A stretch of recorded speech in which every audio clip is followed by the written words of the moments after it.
तो हमने देखा कि जो करेंसी है वाइट इज़ वैल्यूएबल। अब हम आगे ये पढ़ेंगे कि जो करेंसी है यानी मनी वो और किस किस फॉर्म में हमारे पास होती है। तो इसमें सबसे दूसरी जो इम्पोर्टेंट चीज़ आती है वो है deposit with bank.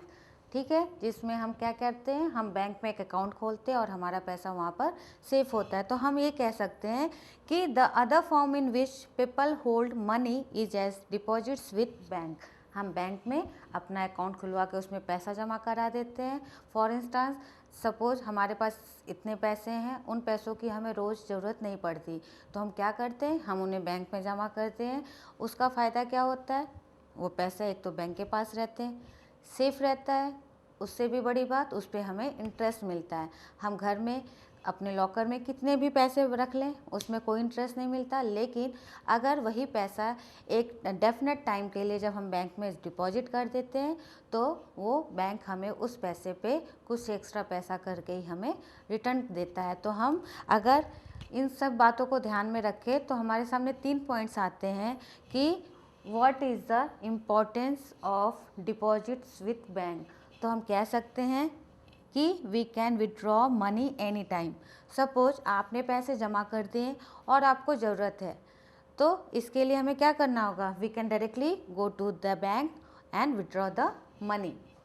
Second, safety. घर में डर लगा रहता है चोरी ना हो जाए, खो ना जाए, लेकिन बैंक के पास हमें ये आसानी रहती है कि हमारा पैसा जो है वहाँ सेफ होता है। प्लस इंटरेस्ट, हमें उस पैसे पे क्या मिलता है, इंटरेस्ट मिलता है कि हमने जितना जमा किया है उस पर कुछ ना कुछ इंटरेस्ट बढ़ के ही हमें वो पैसा वापस मिलेगा। तीसरी बड़ी बात, चेक। चेक आप जानते हैं, आपने देखा होगा कि जो चेक होता है वो एक बिट ऑफ पेपर जिसमें लिखा होता है कि मैं इतने पैसे अपने अकाउंट से इस व्यक्ति को दे रहा हूँ।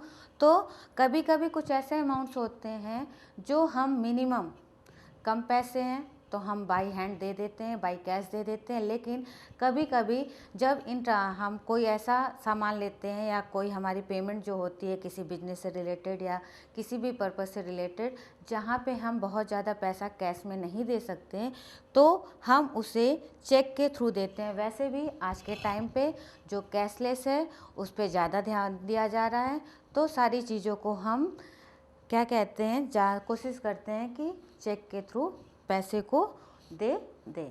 तो अभी तक हमने देखा कि बैंक में पैसे रखने के क्या फ़ायदे होते। अब हम इसी में आगे देखेंगे मनी एंड क्रेडिट।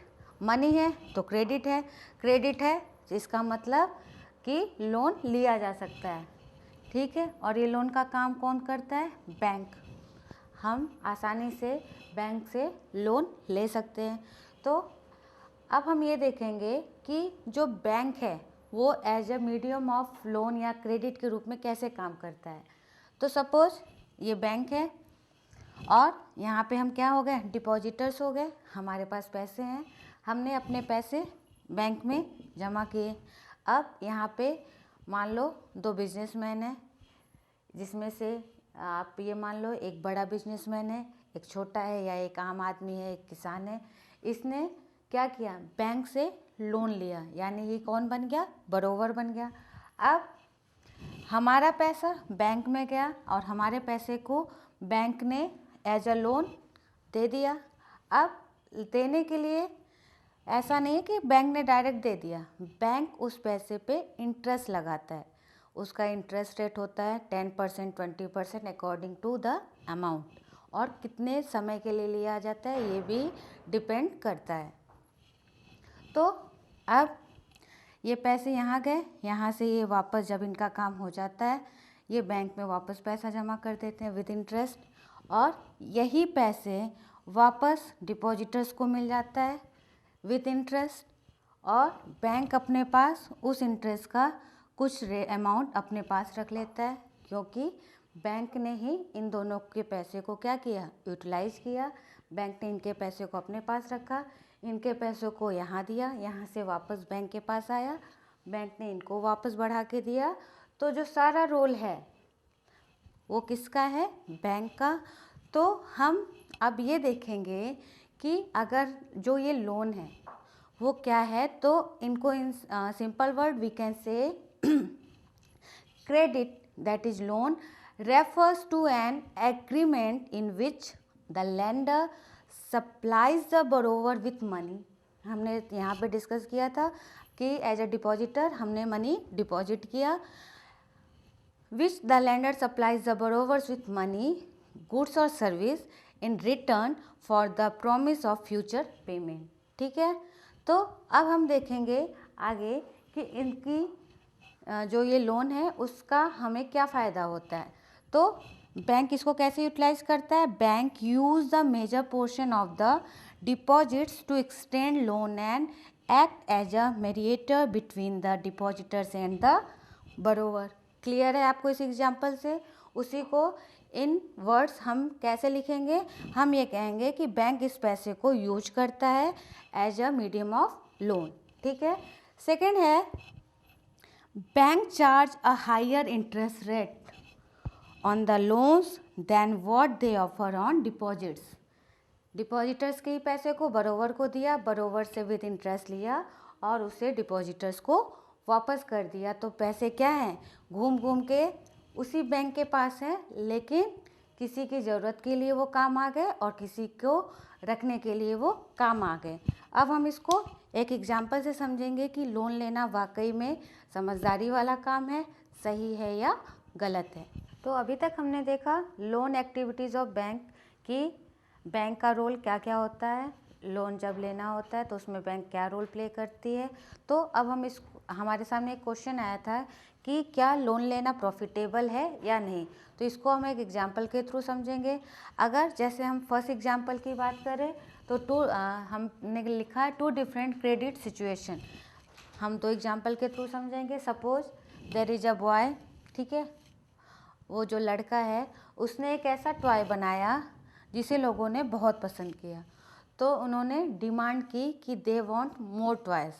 अब यहाँ जो ये लड़का है he has no much money, अब उसके पास बहुत ज़्यादा पैसे तो है नहीं, ठीक है, he has not enough money. तो वो क्या करेगा, he will go to the bank. Bank क्यों जाएगा, लोन लेने के लिए जाएगा। तो यहाँ से वो लोन से पैसे लेगा और अपने जो प्रोडक्शन है उस पर ज़्यादा काम करेगा, क्योंकि यहाँ पे सर्टेनिटी ये है कि जो इसका ये प्रॉफिट है वो होना ही होना है, क्योंकि लोगों ने उसके प्रोडक्ट की डिमांड की है। तो यहाँ इसके लिए लोन लेना प्रॉफिटेबल रहा, क्योंकि उसका फ़ायदा भी हुआ और उसकी जो फैक्ट्री है या ऑफिस है वो भी अपग्रेड हो गया। तो यहाँ पे इसके लिए ये प्रॉफिटेबल सौदा रहा। अगर उसी जगह हम बात करें एक फार्मर की, ठीक है, मान लो एक किसान है, बहुत ज़्यादा अमीर नहीं है, he is a poor farmer, और अब क्योंकि सीजन आ गया है उसे चीज़ें खरीदनी है अपने खेती के लिए, कुछ नए इक्विपमेंट लेने हैं, ट्रैक्टर लेना है, पेस्टिसाइड लेना है। तो उसने क्या किया, he borrowed some money from the bank, और क्या हो गया, जैसा उसने सोचा था वैसा कुछ नहीं हुआ। उसकी सारी जो फसल है वो क्या हो गई, खराब हो गई। एक तो पहले ही उसका जो लैंड है वो थोड़ा सा था, अब क्योंकि उसने बैंक से लोन लिया है और उसे बैंक को रिपे करना है, फसल ख़राब हो चुकी, उसके पास है नहीं, लेकिन क्योंकि टर्म और कंडीशन के तहत बैंक को पैसे चाहिए, तो बैंक ने उसकी ज़मीन का एक टुकड़ा क्या किया, बेच दिया। अब उसको क्या हुआ, उसका डबल नुकसान हुआ। एक तो उसका नुकसान ये हुआ कि उसकी फसल ख़राब हुई, उसकी ज़मीन का एक हिस्सा बिक गया और उसको कोई फ़ायदा भी नहीं हुआ। तो इसे हम क्या कहते हैं, इसे हम कहते हैं डेब्ट ट्रैप। अब आप पूछेंगे डेब्ट ट्रैप क्या होता है, तो डेब्ट ट्रैप वो होता है जहाँ पे हम जो किसान या जो इंडिविजुअल है उसने जो लोन लिया वो सही टाइम पे नहीं लौटा पाया, तो जो उसकी एसेट थी वो भी चली गई और उसका जो सामान था वो भी नुकसान हो गया। तो जैसा कि हमने देखा लास्ट एग्जाम्पल में कि जहाँ एक के लिए ये प्रॉफिटेबल सौदा रहा, वहीं दूसरी जगह किसान को वो डेब्ट ट्रैप्ड होना पड़ा, जहाँ पे उसको मतलब नुकसान हुआ और उसकी अपनी एसेट भी थी वो भी चली गई। तो अब हमें ये देखेंगे कि जब बैंक जो लोन देता है उसकी क्या टर्म्स हैं। तो टर्म्स ऑफ क्रेडिट हमें देखना होगा, जहाँ पे जो बैंक है वो किन टर्म्स के तहत जो है क्रेडिट यानी कि उधार देता है। तो सब हम क्या कह सकते हैं कि every loan agreement specifies an interest rate which the borrower must pay to the lender, यानी कि बैंक को देना होगा, बैंक को देना होगा किसको, बरोवर को। Borrower must pay to the lender, जो बरोवर है वो बैंक को देगा, along with the repayment of the principal, यानी ऑन पेपर जो भी एग्रीमेंट हुआ है वहाँ पे वो एग्रीमेंट के तहत बैंक को जो बरोवर है वो अमाउंट रीपे करेगा। उसके अलावा जो लेंडर्स हैं वो यानी कि जो बैंक है वो डिमांड करता है सम कोलेटरल एसेट की।